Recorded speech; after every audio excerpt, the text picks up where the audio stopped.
दिल्ली में दिसंबर की एक आम सी सुबह थी। ठंड की चादर ने पूरे शहर को ढक रखा था। हवा में ठंडक थी, लेकिन धूप खिली हुई थी। सूरज की किरणें कोहरे को चीरते हुए धरती पर बिखर रही थी। भारतीय संसद में दिन की शुरुआत हमेशा की तरह हुई थी। यह एक और व्यस्त दिन होने वाला था। सांसद, स्टाफ और पत्रकार अपने अपने काम में लगे हुए थे। हर कोई अपने कार्यों में तल्लीन था, जैसे कि यह एक सामान्य दिन हो। उस विशाल इमारत के भीतर चर्चाओं और बहसों की तैयारी थी। हर कोने में हलचल थी और हर कोई अपने अपने काम में व्यस्त था। यह रोजमर्रा की दिनचर्या और व्यवस्था का दृश्य था, जहां हर कोई अपने कर्तव्यों का पालन कर रहा था। भारतीय लोकतंत्र का दिल स्थिर गति से धड़क रहा था। संसद के भीतर बहसें और चर्चाएं जारी थीं और हर कोई अपने विचार व्यक्त कर रहा था। कोई भी उन घटनाओं की भविष्यवाणी नहीं कर सकता था जो सामने आने वाली थी। सब कुछ शांत और सामान्य लग रहा था। सुबह की शांति जल्द ही अराजकता में बदल जाएगी। एक अप्रत्याशित घटना ने सब कुछ बदल दिया। इतिहास में एक ऐसा दिन जो लोकतंत्र की नाजुकता और नफरत की मानवीय कीमत की कठोर याद दिलाता है। यह दिन हमेशा के लिए याद रखा जाएगा।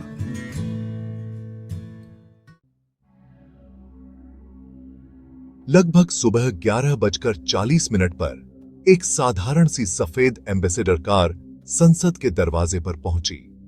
शहर की कई दूसरी कारों की तरह इस गाड़ी ने भी तुरंत कोई शक पैदा नहीं किया। हालांकि कार के अंदर 5 भारी हथियारों से लैस आतंकवादी थे। उनका निशाना भारतीय लोकतंत्र का दिल।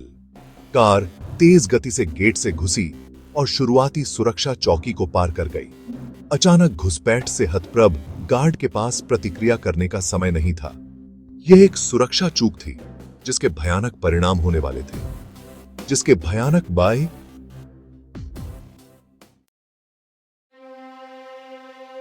सीआरपीएफ की एक युवा कांस्टेबल कमलेश कुमारी अगली सुरक्षा चौकी पर तैनात थी। वह अपनी कर्तव्य निष्ठा और कर्तव्य के प्रति समर्पण के लिए जानी जाती थी। जब सफेद एम्बेसडर पास आई तो उन्होंने कुछ गड़बड़ देखी।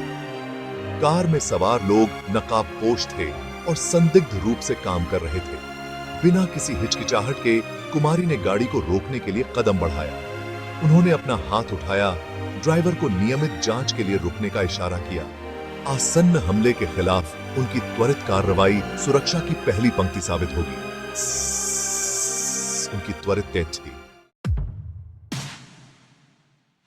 जैसे ही कांस्टेबल कुमारी कार के पास पहुंची, आतंकवादियों ने अपनी योजना विफल होती देख गोलियां चला दी।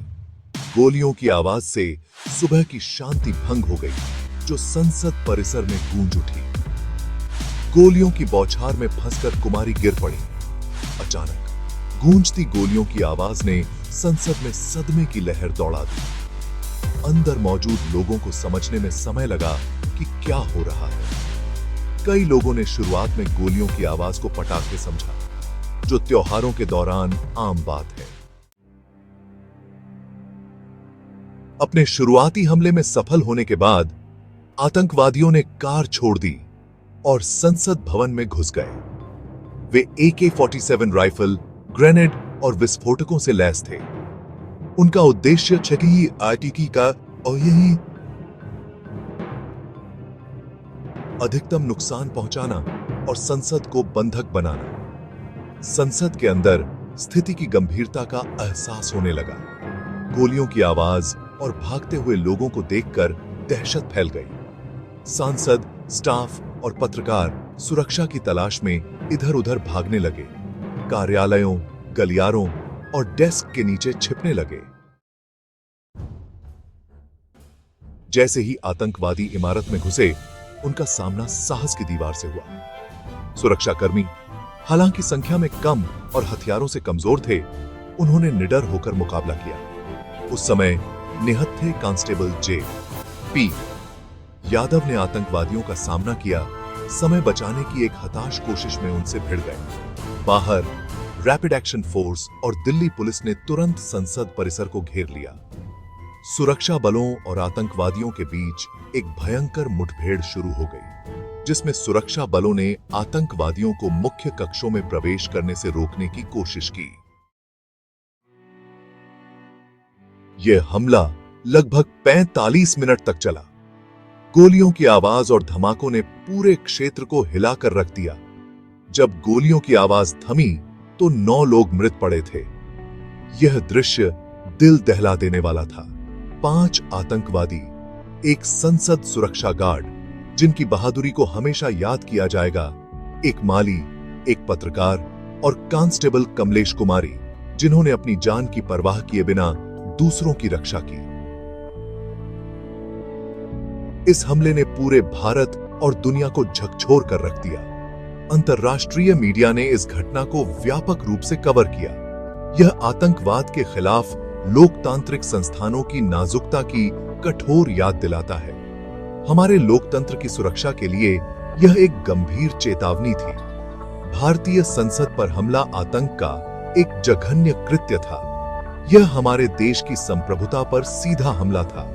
हालांकि इसने भारतीय भावना के साहस और लचीलेपन को भी उजागर किया।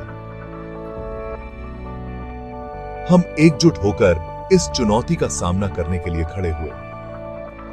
कमलेश कुमारी और जे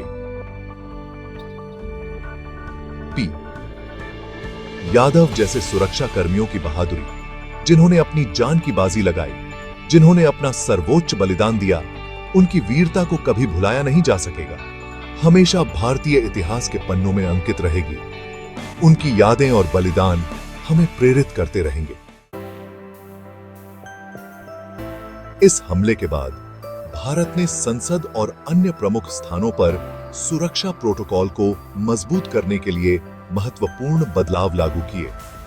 सुरक्षा उपायों में वृद्धि की गई, जिसमें अत्याधुनिक तकनीक और अधिक सुरक्षा कर्मियों की तैनाती शामिल थी। यह सुनिश्चित किया गया कि भविष्य में ऐसी घटनाओं को रोका जा सके। इस हमले ने एक चेतावनी का काम किया, जिससे आतंकवाद से निपटने के लिए बढ़ी हुई सतर्कता और अंतर्राष्ट्रीय सहयोग की आवश्यकता पर प्रकाश डाला गया। विभिन्न देशों के बीच सुरक्षा जानकारी का आदान प्रदान बढ़ा और संयुक्त प्रशिक्षण कार्यक्रमों का आयोजन किया गया। यह वैश्विक सुरक्षा के लिए एक महत्वपूर्ण कदम था।